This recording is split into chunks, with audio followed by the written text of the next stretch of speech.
こんにちは。今日はコートの季節にぴったり合うようなざっくりとしていてで厚みがあって大きめのワンハンドルのバッグを作っていきます。使う糸はダイソーさんのメランジテイストダークベージュ 50g 約 90m アクリル 100% 手洗いができるそうです。でこれを2本一緒にして8mm で編んでいきます。8号ではなくて 8mm です。ダイソーさんにも 8mm が売っていました。であとはマーカーととじ針を使います。今回私はダークベージュだけで編んでいくんですが、試しにサイズ違いで編んでみたものがすごく可愛くできていて、これは試しに編んだものなので家にあった糸で編んでみたんですが、ちなみに使った糸は2年前ぐらいのメランジのネイビー。これは今年のメランジテイストのネイビーとはだいぶ違う色になっています。この部分は今年のメランジテイストのパールグレー。この部分は去年のメランジテイストの焦げ茶。家にあったもので編んだので同じものが買えないんですが、一応一例としてこんな感じでできていて、で好きな感じで好きな配色で編んでみてください。今回私は一色で編んでいくんですが、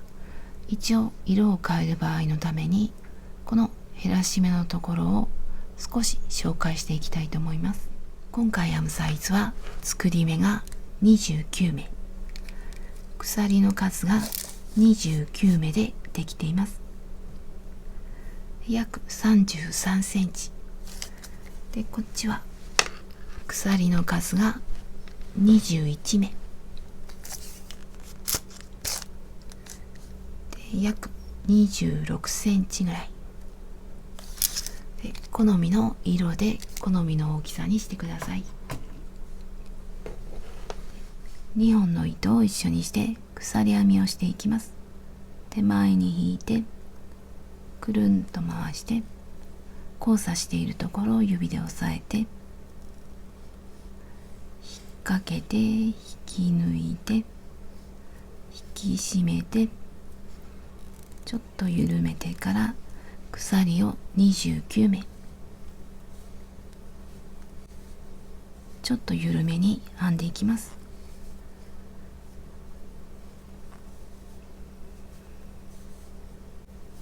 幅を変える場合は29目から8の倍数で増減します。鎖編みが終わったら中長編みで底を作っていきます。まずこの端の目に中長編みぐるっと編んで、また端の目に中長編みを編みます。その時に見分けやすいように表のこの上から見て2本をすくってマーカーをつけておきます。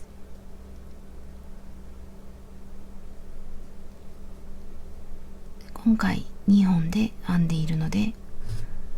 4本になるんですが、まとまりとしては2本。こっちは2本をすくって裏返すと裏山1本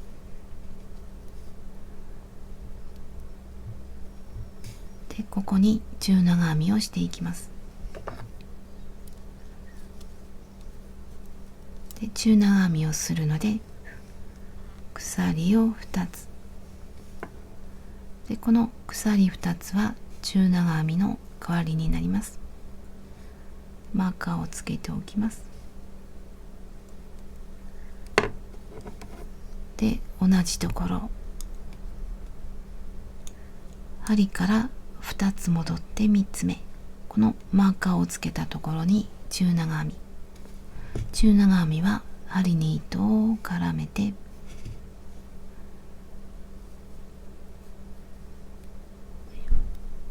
裏山に針を入れます。で中長編み3本を一度に引き抜いて中長編みで、また裏山にもう一本中長編み、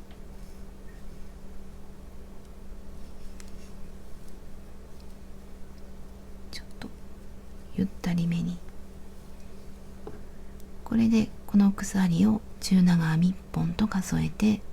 中長編み3本分、1つの目に3本、次からは1つの裏山に1本ずつ中長編みをしていきます。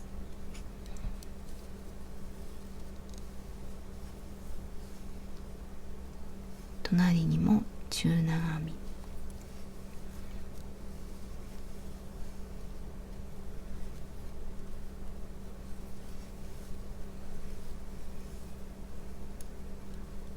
今回の底は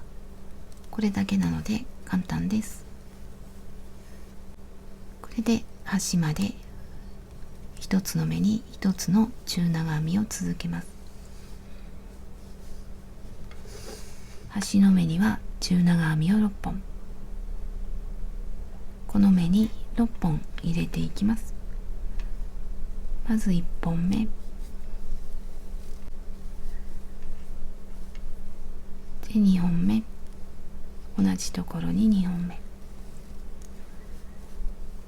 で、この時あまりきつくならないように編んでいきます。次は3本目で、この時はこの糸端を針と長い糸の間を通って向こうに寄せて、で3本目、次は4本目、今度はこの糸端を4本目、この糸端をまた針と長い糸の間を通って手前に寄せておきます。で4本目、あまりきつくならないように編んでいきます。次は5本目、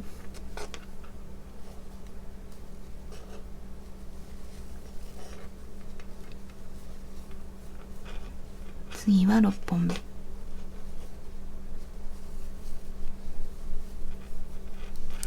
これで一つの目に中長編みが6本、4、5、6、次からはまた一つの目に一つの中長編み、この6本入れた隣の目、糸端は編みくるんでいきます。また長い糸と針の間に置いて編みくるみながら、このマーカーをつけた手前ぐらいまで編んでいきます。スタートしたところまで戻ってきたらマーカーをつけた目に中長編みをします。2つあるうちの初めにつけたところ、この目に中長編みを4本、ここにまず1本目、きつくならないように編んでいきます。2本目、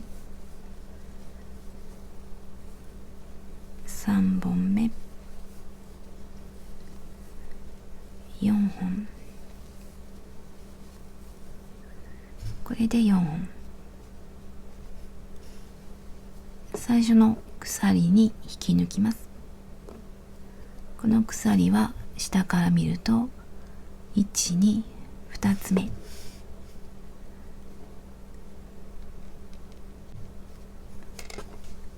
2つ目の鎖の2本の糸の下に針を入れて、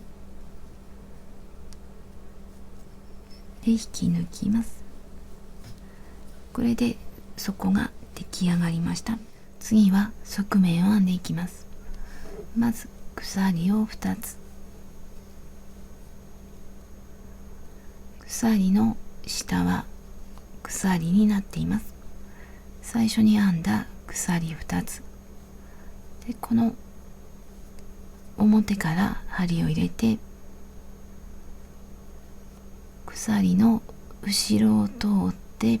戻ってきて、でこの糸を引っ掛けて糸を引き出して長編みをします。鎖2つの後に長編み、長編みなので針に糸を絡めて鎖の横から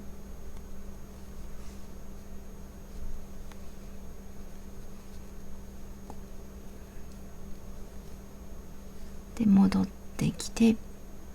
糸を引っ掛けて引き出して長編みなので2本ずつ引き抜きます。これで下から糸を引き上げた長編みが1本、次は中長編み、中長編みの後ろを通ってまた表から後ろで戻ってきてで糸を引き出して長編みをします。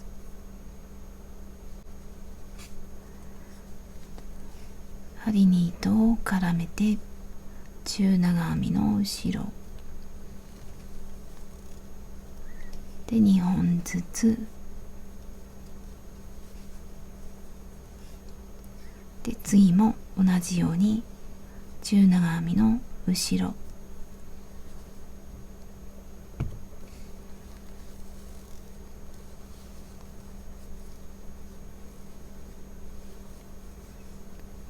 これで下から糸を引き上げた長編みが3本、次は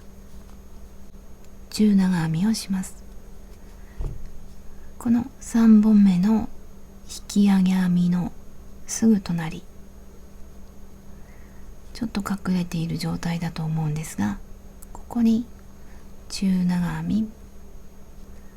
普通にこの2本の糸の下に中長編みをします。ここは引き上げ編みではなくて普通の中長編み、中長編みなので3本を一度に引き抜いて、これで引き上げ編み3本と中長編み、この塊で編んでいきます。次また引き上げ編みでここにするんですが、見分けにくい時には下も見てもらってこの下の中長編みを見て1本飛ばして次ここに、引き上げていきます。ここを見てもらって1つ飛ばして次の中長編み、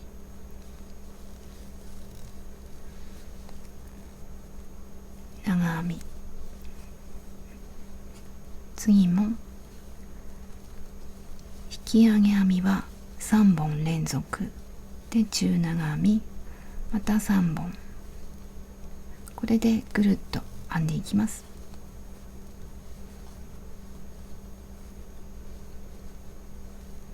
でこの影になっているすぐ隣の中長編みの上に中長編み、普通の中長編み、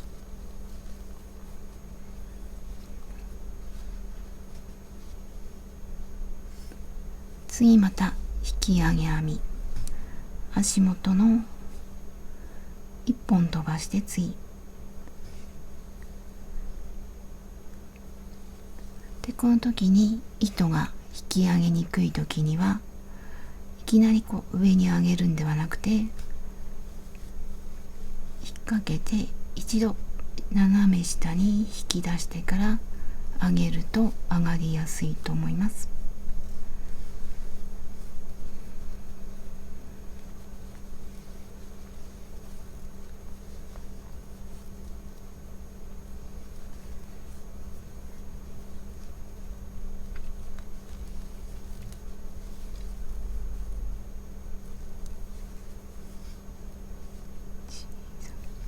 次は中長編み、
ここら辺は目が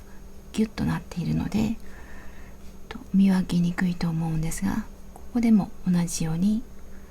中長編みに引き上げ編みをしていきます。ここが引き上げ編みをしたので、ここを飛ばして次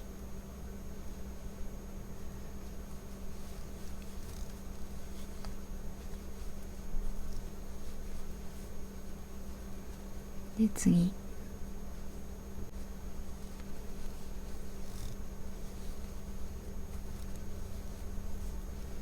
でもう一本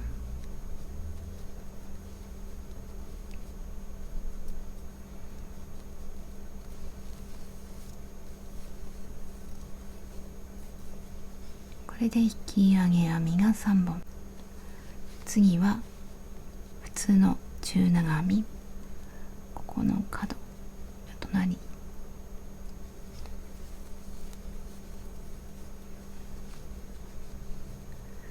で、この足元の中長編みを見て引き上げ編みをした隣は飛ばして次に引き上げ編み、指でこう探りながら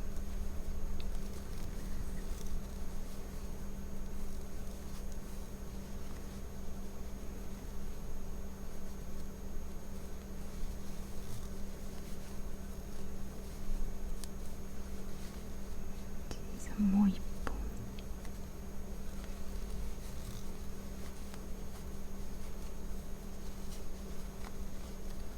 で、次は普通の中長編み、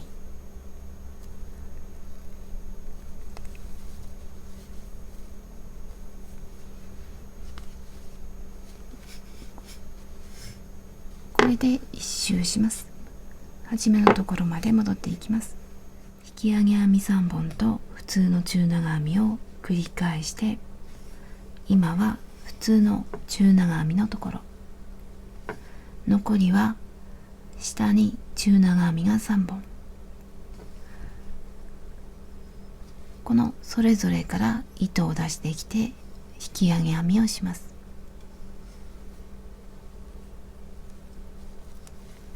今までと同じです。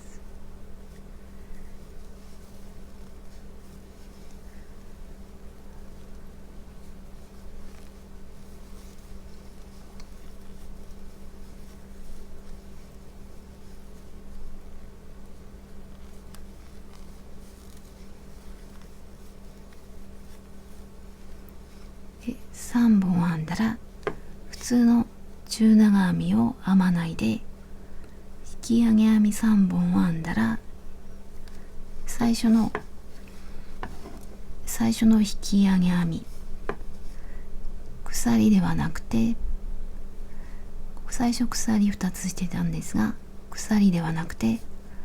き上げ編みの頭に引き抜きます。引き上げ編みの後すぐ引き上げ編み、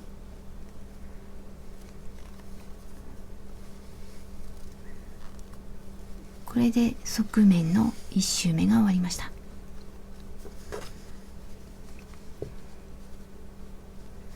で側面の2周目、鎖2つ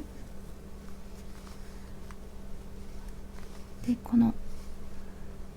引き上げ編みに引き上げ編み、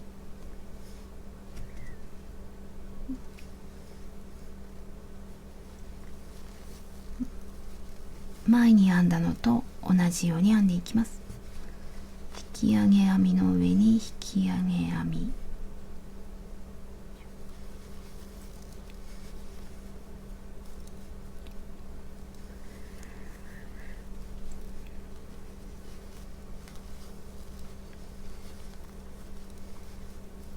中長編みの上に中長編み、引き上げ編みには引き上げ編み、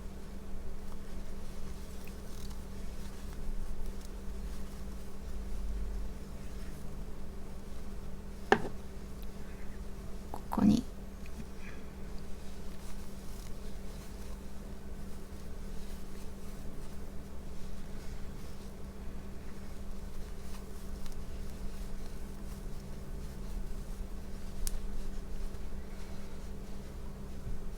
全部前と同じように編んでいきます。中長編みの上には中長編み、引き上げ編みには引き上げ編み、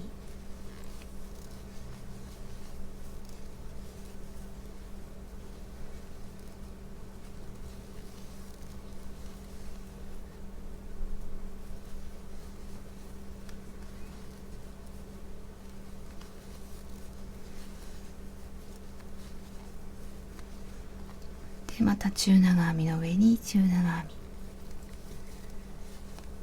ぐるっと編んで引き上げ編み3本編んだら、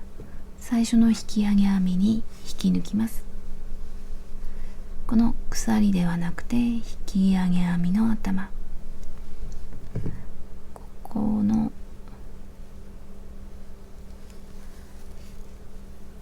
これで側面の2周目、次は3周目、全く同じように編んでいきます。鎖2つ、引き上げ編みのところに引き上げ編み、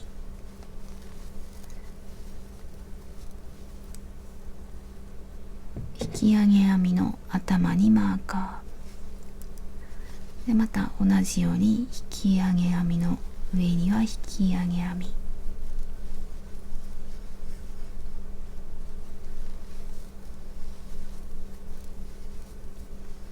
中長編みの上には中長編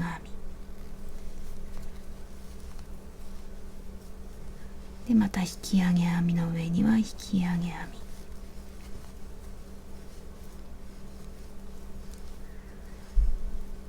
これを繰り返していきます。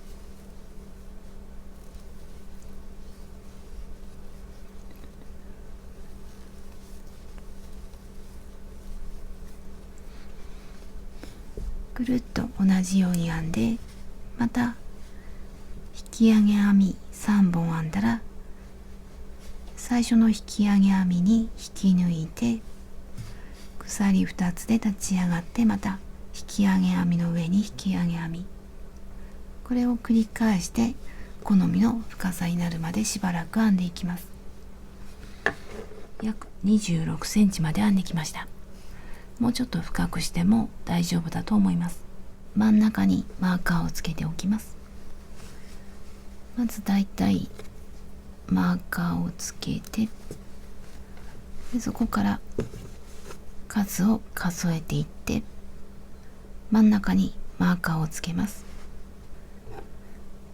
でこのマーカーのついた目に針を入れます。ここから減らし目を始めます。で15センチぐらい糸端を残して、後ろに添えて糸を引き出してしまいます。これを1回結んでおきます。で同じところに針を入れます。で今度は途中まで糸を引き出して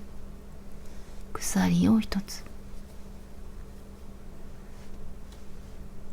これでマーカーのところから鎖が1つで、次はこの隣は引き上げ編み、この引き上げ編みの上に途中までの引き上げ編みをします。絡めて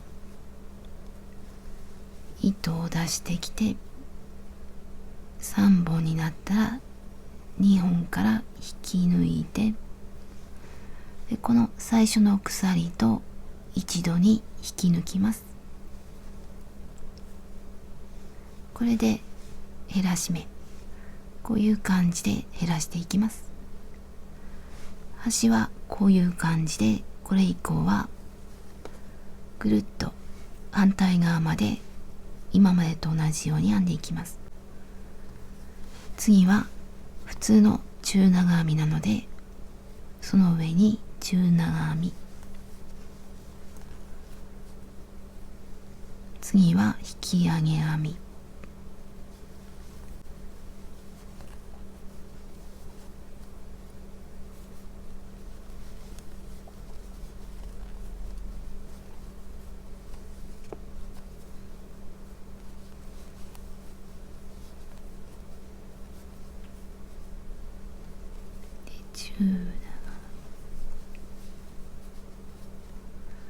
で、とりあえずここまで糸端の出ているところまで編んでいきます。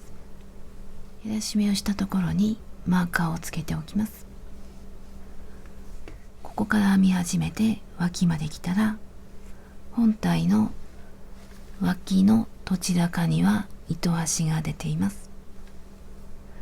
この糸端のところでは引き上げ編み3本の後に、この糸端の右側に中長編みをします。引き上げ編みと引き上げ編みの間の糸端の右側、ここに普通の中長編み、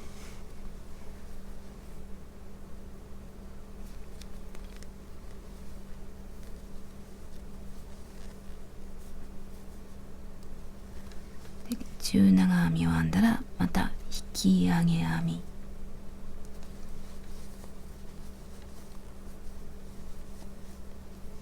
でまた同じように編んでいきます。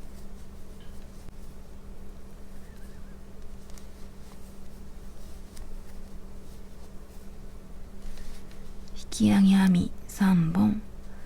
中長編み、引き上げ編み3本でまた同じように編んでいって、マーカーの一つ手前の手前、ここまで編んでいきます。反対側まで来たら、このマーカーのついたところとその隣の目で減らし目をします。ここまでは下と同じ模様編み、こことここでは減らし目、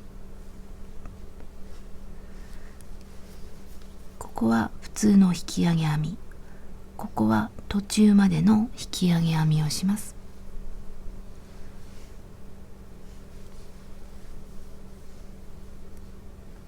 2本からだけ引き抜いて、でこれが途中、次はマーカーのついたところで、ここは普通の中長編みですが、中長編みにするとここがだいぶ分厚くなるので、ちょっと変わった感じで絡めないで、このままマーカーのついているところで糸を引き出して、鎖を一つ、これで引き上げ編みと途中までの引き上げ編みと鎖一つ、これを一度に引き抜いて減らし目、こういう形、これでこっち側も減らし目ができました。こっちもこっちもこういう感じで両脇で減らし目をして台形を作っていきます。で今減らし目の1段目、次は2段目、鎖を1つ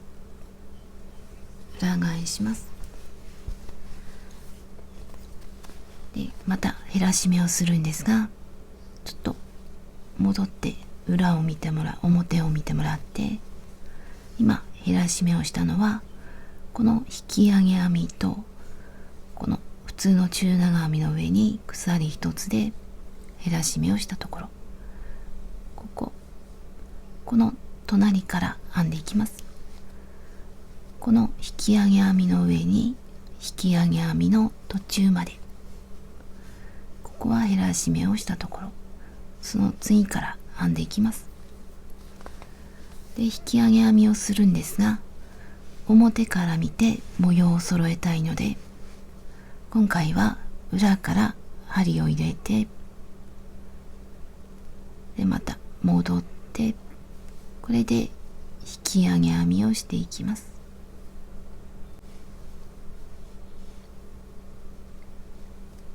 今までは絡めて前から針を入れたんですが、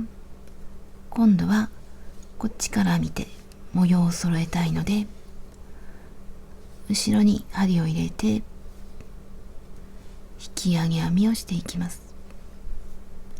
で長編みでするので針に糸を絡めて後ろで糸を引き出します。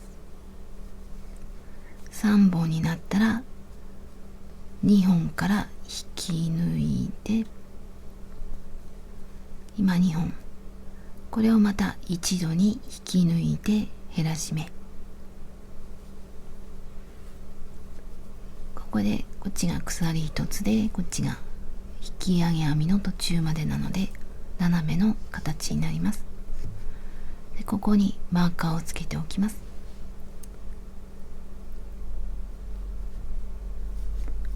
でここからは下と揃えて編んでいきます。でこっちから見て揃えたいので後ろから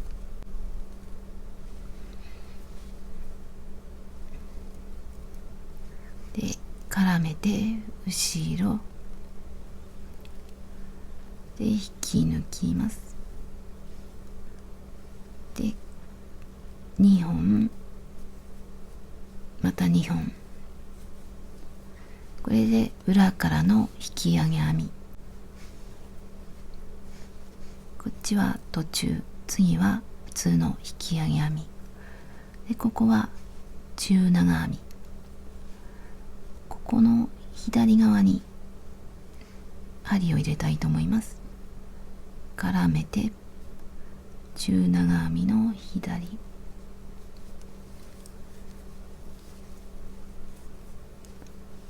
で、次は引き上げ編み、裏からで、この時にこう引っかかってやりにくい時にはちょっと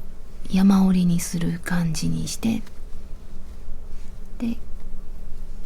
山折りにする感じにして横から入れると糸が引っかからずに出しやすいと思います。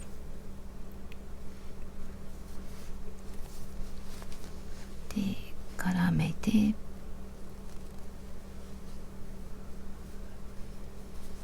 2本2本、次も裏から2本2本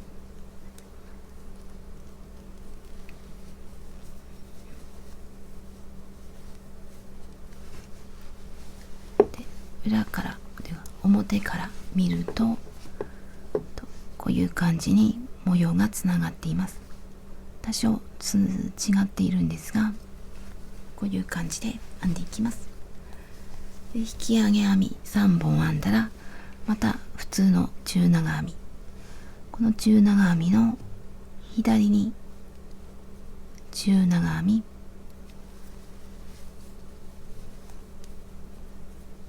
で、また引き上げ編み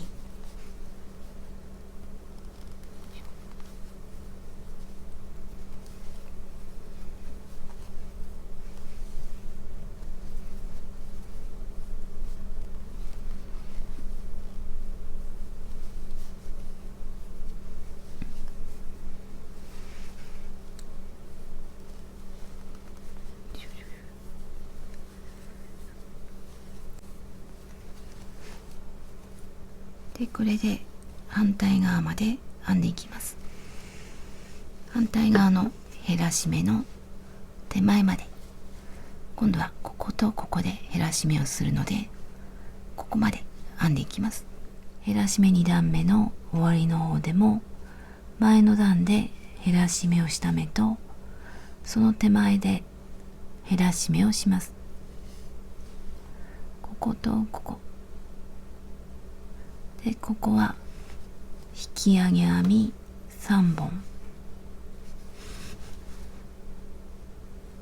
引き上げ編み3本の次は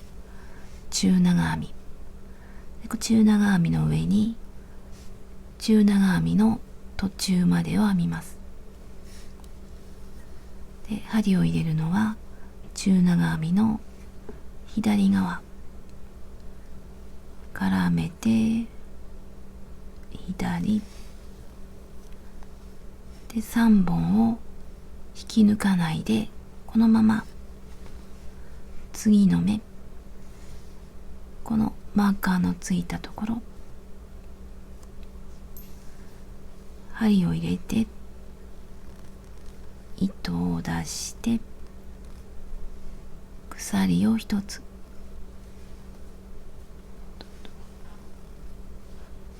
これで中長編みの途中と鎖一つ、これを一度に引き抜いて減らし目、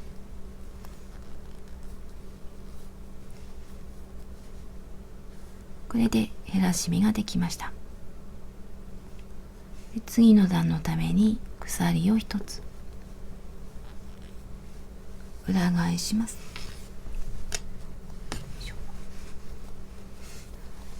で今は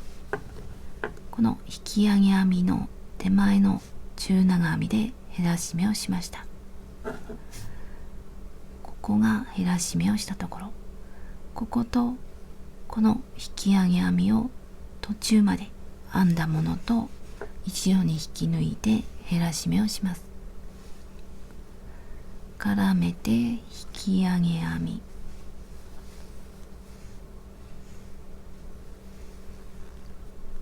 これで引き上げ編みの途中まで、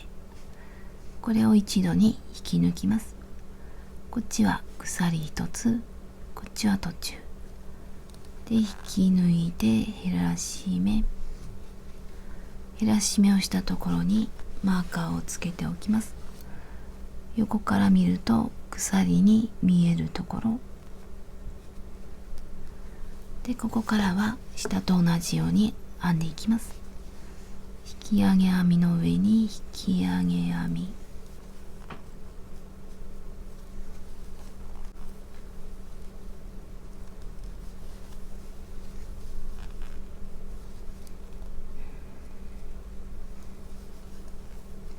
次は中長編みなんですが、こっちにしたくなるんですが、こっちにした方が綺麗にできるので、この中長編みの右側にしていきたいと思います。中長編みの右側、引き上げ編みのすぐ隣で引き上げ編み、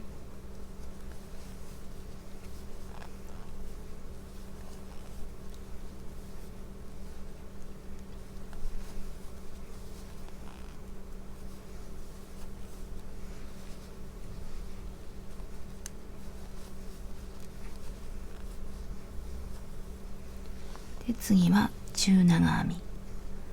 中長編みの右側、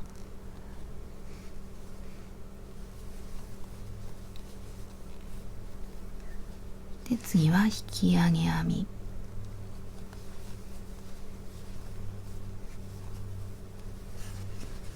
でこのまま反対側まで、反対側のマーカーの手前の手前まで続けていきます。3段目の終わりでもマーカーのついた目とその手前で減らし目をします。ここまでは下と同じように編んで、ここは引き上げ編みの途中まで、引き上げ編みの上には途中までの引き上げ編み、ここは普通の中長編み、引き上げ編みの上に途中までの引き上げ編み、3本あるうちの2本からだけ引き抜きます。でこのままマーカーをつけたところ、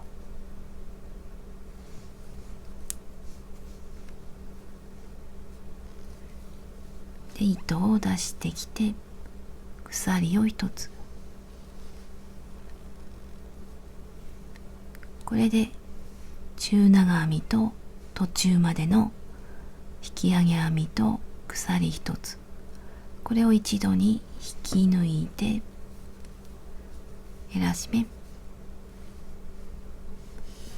次は減らし目の4段目、鎖を一つ裏返してで今は表を見ると、この引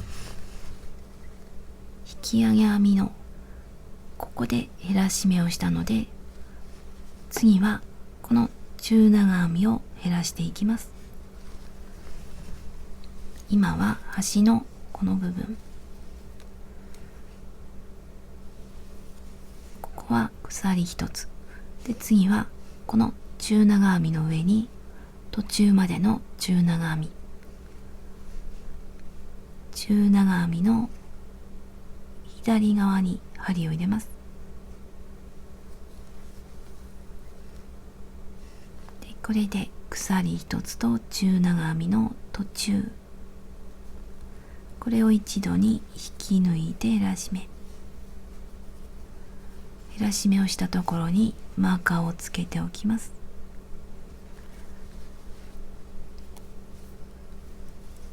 で次からは下と同じように編んでいきます。またこっちと揃えるために後ろから針を入れる引き上げ編み、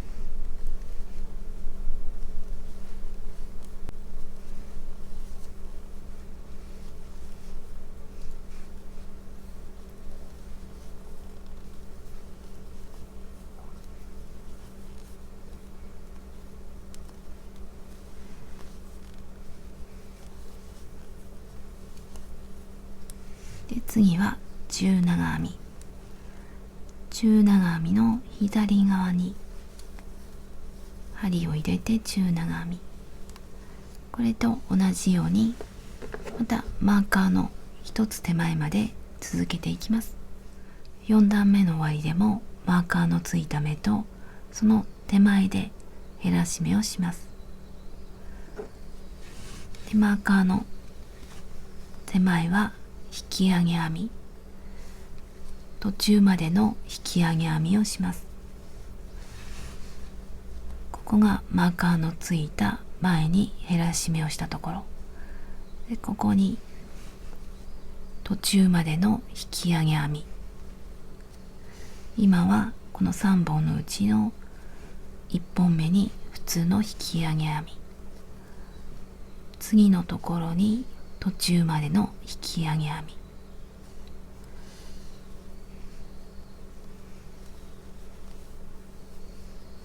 3本あるうちの2本から引き抜いて、これで途中までの引き上げ編み、マーカーのついたところにはこのまま針を入れて糸を出してきて鎖を一つ、これで引き上げ編み、途中までの引き上げ編み、鎖一つ、これを一度に引き抜きます。これで減らし目で、次の5段目のために鎖を一つ裏返して、で今減らし目をしたところ、こことここで減らし目をします。この分は鎖一つで、ここはまた途中までの引き上げ編み、ここ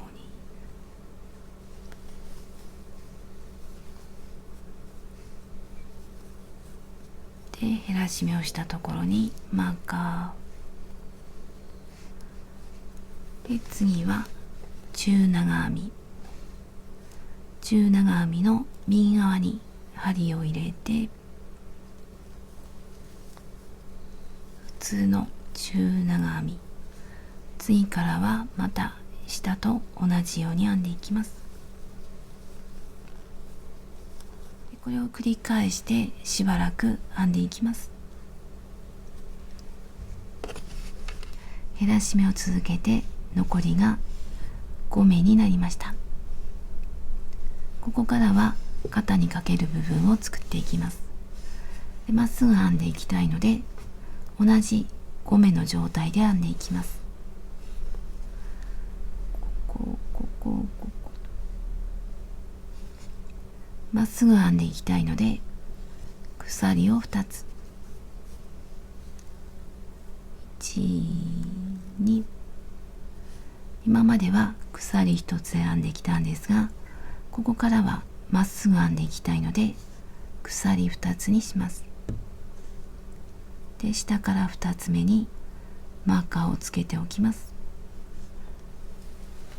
裏返したら鎖2つの根元の隣から編み始めます。鎖2つの根元はこの隣で、ちょっと戻ってみると鎖2つの根元がここで、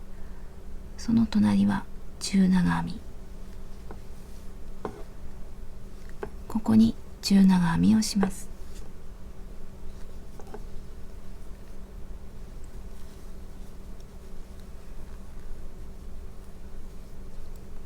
次は引き上げ編み、下と模様が合うように編んでいきます。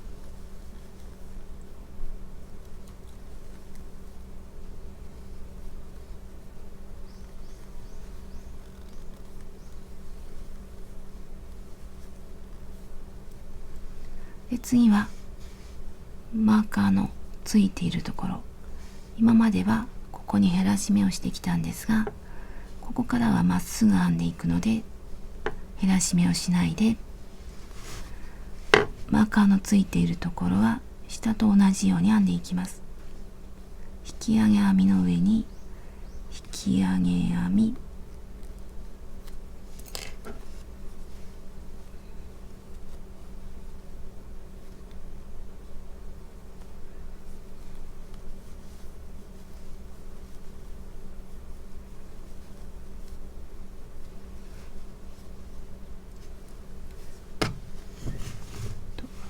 これでつながって同じ5目、これを続けていくとまっすぐ編んでいくことができます。で、まっすぐ編んでいけるんですが、ここではこれぐらいにして、反対側でまた同じように編んで、そっちで長さを調節したいので、こっちは一旦糸を切っておきたいと思います。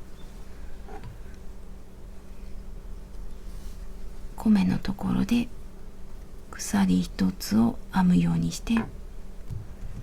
糸を切ります。と、ちょっと長めに残しておきます。で、ギュッとして反対側を編んでいきます。色を変える場合も減らし目の1段目はここと同じ色の方が綺麗にできると思います。こっち側と同じように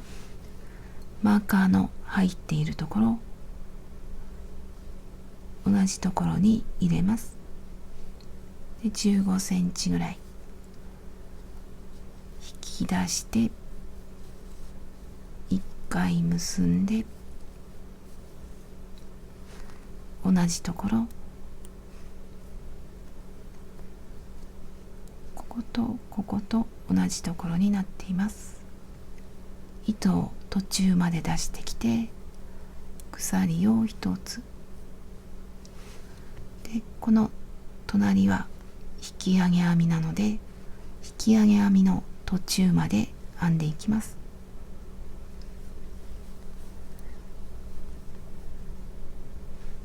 3本のうち2本からだけ引き抜いて途中までの引き上げ編み、これを一度に引き抜いて減らし目、次からは同じように下と同じように編んでいきます。で、今減らし目をしたところにマーカーをつけておきます。横から見ると鎖みたいになっているところ、マーカーをつけていきます。ここからは下と同じように引き上げ編みのところには引き上げ編み、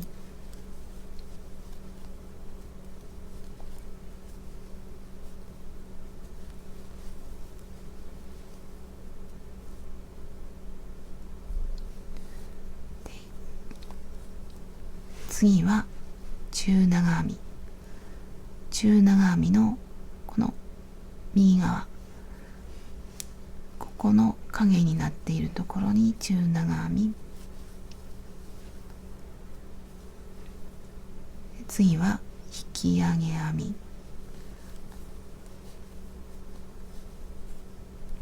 下のこの編み方と同じようにこの反対側のマーカーの一つ手前までここまで編んでいきます。1段目の終わりではマーカーのついた目とその手前で減らし目をします。マーカーがついたところはこの反対側の始まっているところ、同じところに針を入れて減らし目をします。で今は引き上げ編み3本の後の普通の中長編み、ここまでは下と同じように編んできて、この2目で減らし目をします。でここは引き上げ編みをしたところ、引き上げ編みの上に途中までの引き上げ編みをします。絡めて引き上げ編みに3本あるうちの2本からだけ引き抜きます。でこれが途中までの引き上げ編み。次はこのマーカーが入っているところにこのまま針を入れて糸を出してきて鎖を一つ、これで中長編みと途中までの引き上げ編みと鎖一つ、これを一度に引き抜いて減らし目をします。これがこういう形になっていきます。でここで糸を切って違う色に変えてみたいと思います。でこれは好みで、あともう何段か編んでいって、それから色を変えても大丈夫です。好みの感じにしてください。今回私はここで糸を切ります。でちょっと長めに15センチぐらい残して、でギュッとしておきます。で次はこの単色で編んだところは表と裏とでまた表と編んできたんですが、次に色を変える時はまた始めたところからもう一回始めていきます。さっきここからスタートして、次またここからスタートしていきます。こっちではなくてこっちではなくてまた表を見て始めます。で減らし目をしたところ、今減らし目をしたところにマーカーがついているので、ここに針を入れて15センチぐらい糸端を残して引っ掛けて引き出します。で1回結んで同じところ糸を途中まで引き出して鎖を一つで、ここの隣は今引き上げ編みになっているので途中までの引き上げ編みをします。ここの隣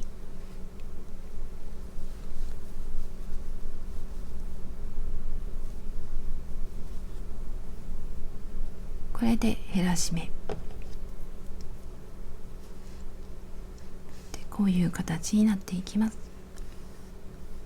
でこれはここと同じです。全く同じことをしています。でこれ以降は下と同じように編んでいきます。引き上げ編みの上には引き上げ編みで次は中長編み、この中長編みの右側引き上げ編み、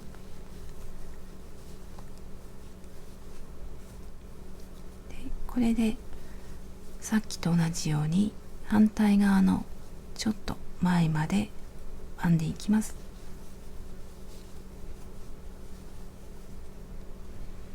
白い糸で端まで編んできたら、端の2目で減らし目をします。この2目で、今は引き上げ編みをして、ここは中長編み、中長編みの上には途中までの中長編み、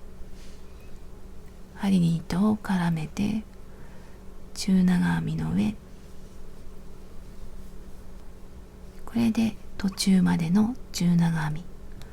で、このまま隣の目で、ここに入れるとちょっと目立ってしまうので、ここら辺の目立たなそうなところに入れていきたいと思います。でここに鎖があるので、ここら辺に入れてみます。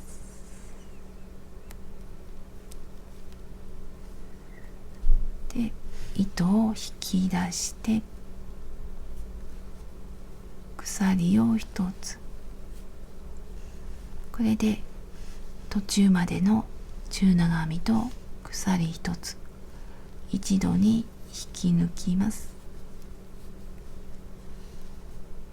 で次も同じ糸にするときには裏返して、こっちの時と同じように裏から編んで減らし目をして、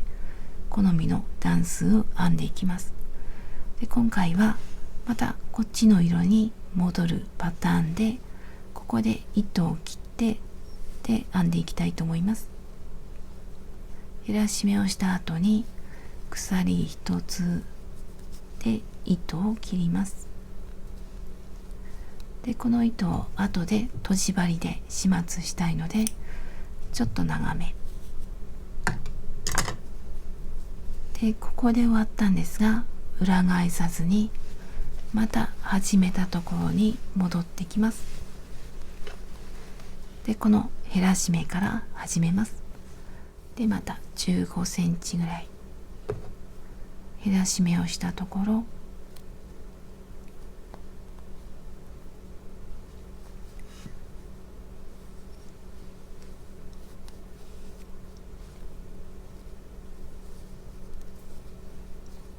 同じところ鎖一つ、隣の引き上げ編みに途中までの引き上げ編みで一度に引き抜いて減らし目、次は中長編み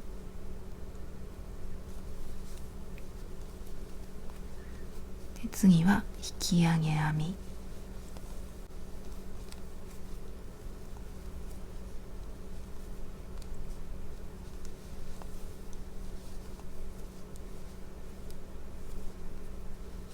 反対側まで行ったら同じように減らし目をします。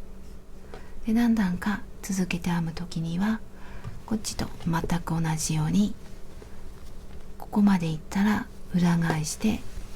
で裏から編んでいきます。こっちも合わせて見ながら好きな色にしてください。で同じように編んでいきます。減らし目を続けてきて、今は6目の状態。ここから肩にかける部分を編んでいきます。でその部分は引き上げ編み3本と、その両脇に1目ずつ、こういう感じで編んでいきます。なのでこっちはまっすぐ、こっちはもう1回だけ減らし目をします。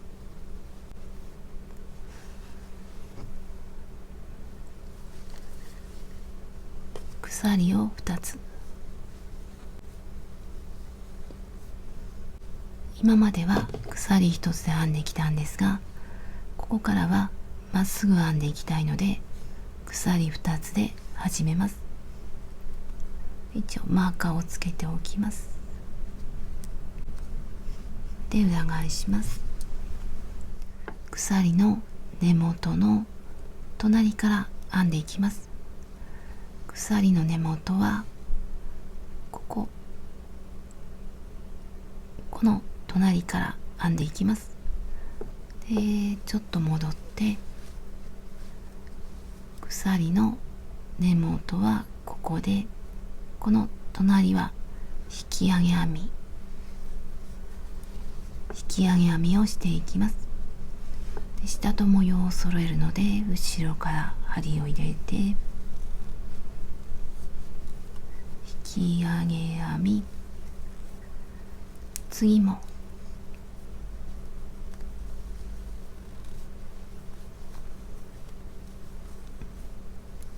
次も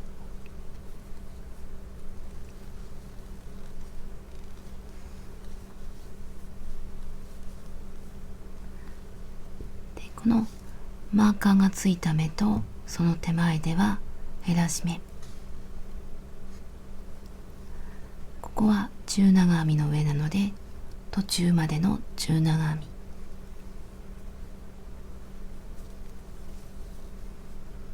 次は鎖1つ、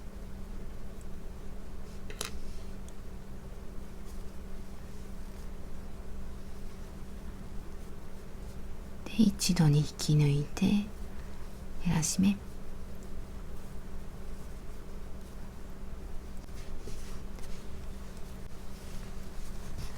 これで引き上げ編み3本と両脇に1目ずつになりました。ここからはまっすぐ編んでいきます。まっすぐ編むので鎖2つでマーカーをつけておきます。で裏返して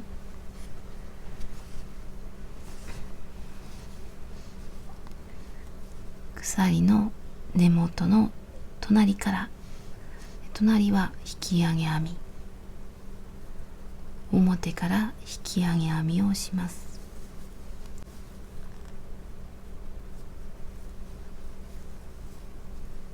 次も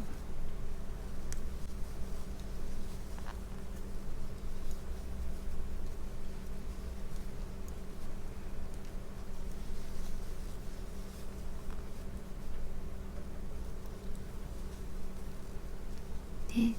最後この鎖2つ編んだところには中長編み、下から数えると2つ目の鎖で2本の糸の下で中長編み、これでまっすぐの部分ができました。で鎖2つで裏返してでさっきと同じように鎖の根元の隣鎖2つにマーカーをつけておきます。で隣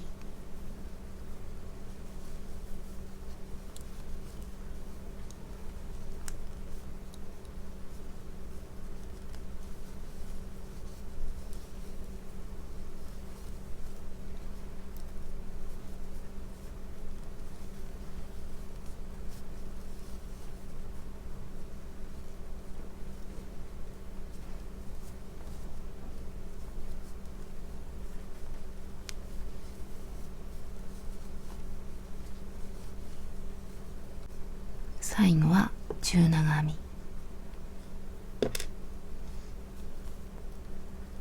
1、2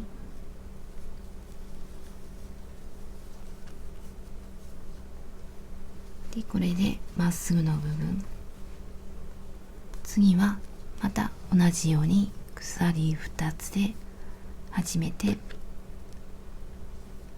で裏返してで鎖の根元の隣から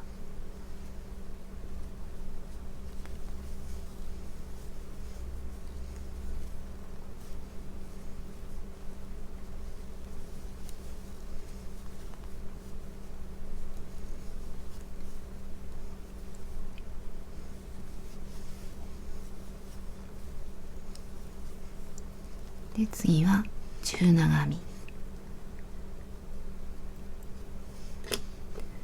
これを繰り返して好みの長さになるまで編んでいきます。で、最後は今のように表の状態で終わりにします。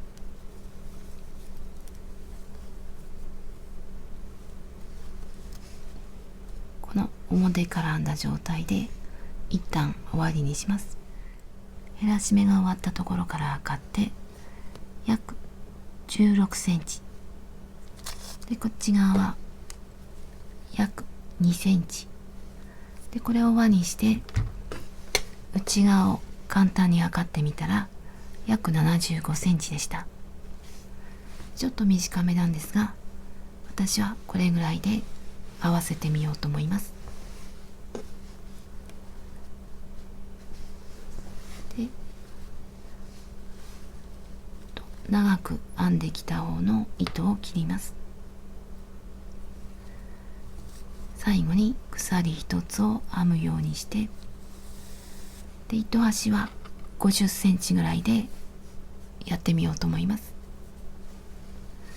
裏返して中表にして一目ずつ合わせていきます。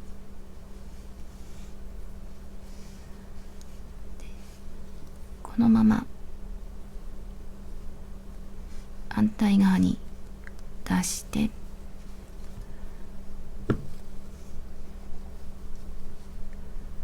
で、また戻って出した隣の目、あまり決まりはないので一目ずつ合わせていきます。と、次で、次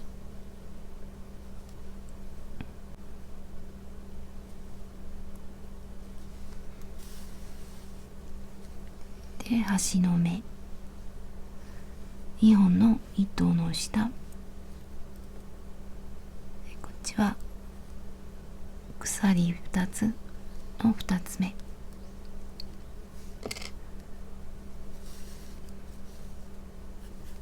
で、1回こういう順番に編んできたんですが、もう1回ちょっと丈夫にしたいのでまたこういう感じで戻っていきます。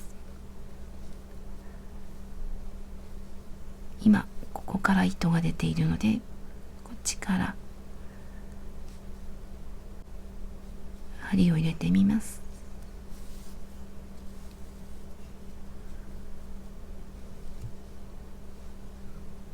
で、また一目ずつ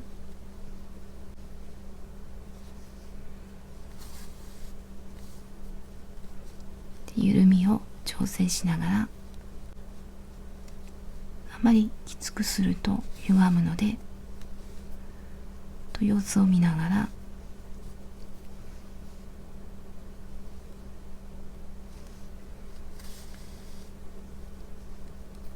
で、端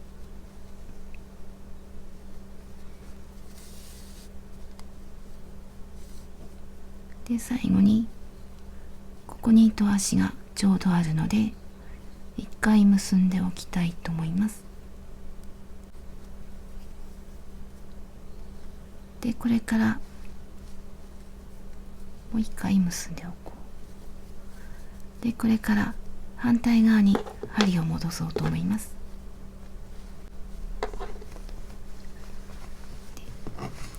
また戻して、この長い糸の方を裏から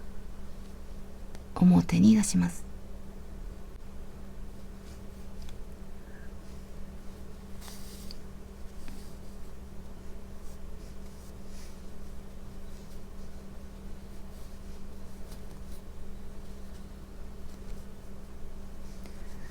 ここから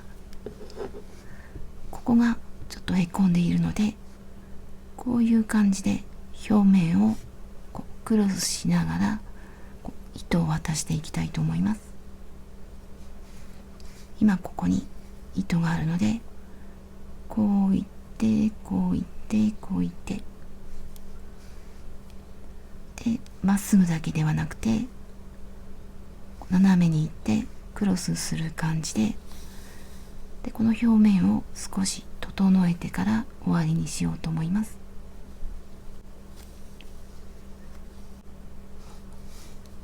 でこっち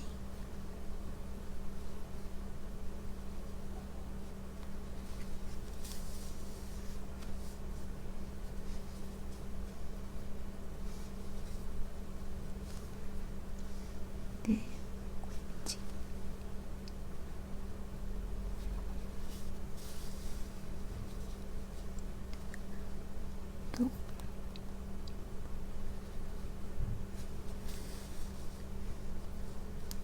とこの部分がつなぎ目が目立たないように大体でやってみています。こっちか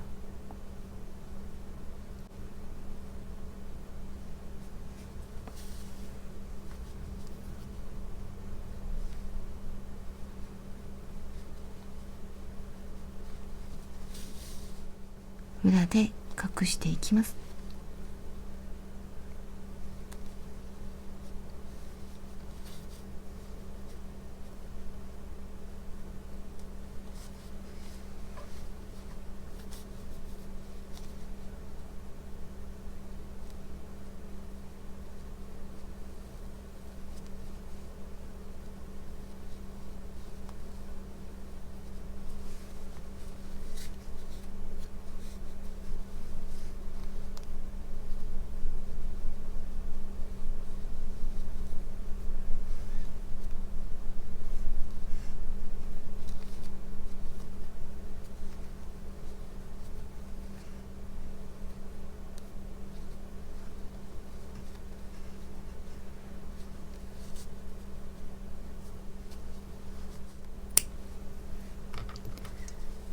他にも糸が出ているので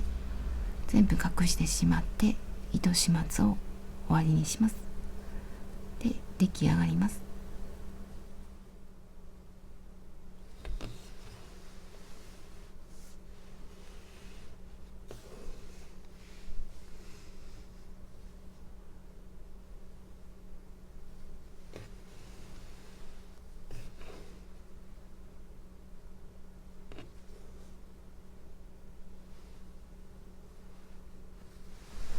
この状態よりも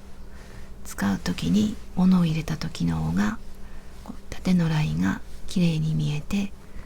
で面白いと思います。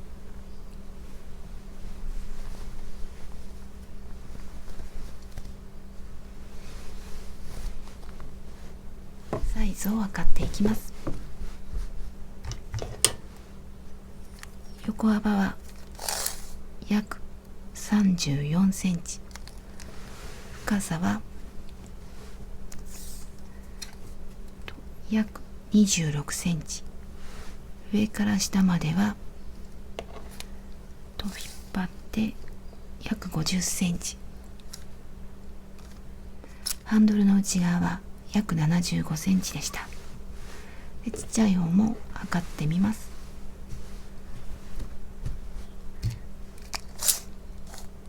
横幅は約26センチ、深さは約16センチ、上から下までは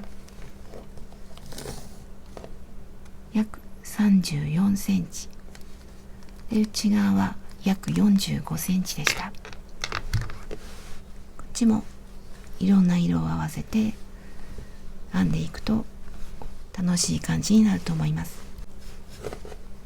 最後までご視聴ありがとうございました。よろしければ登録と高評価をお願いいたします。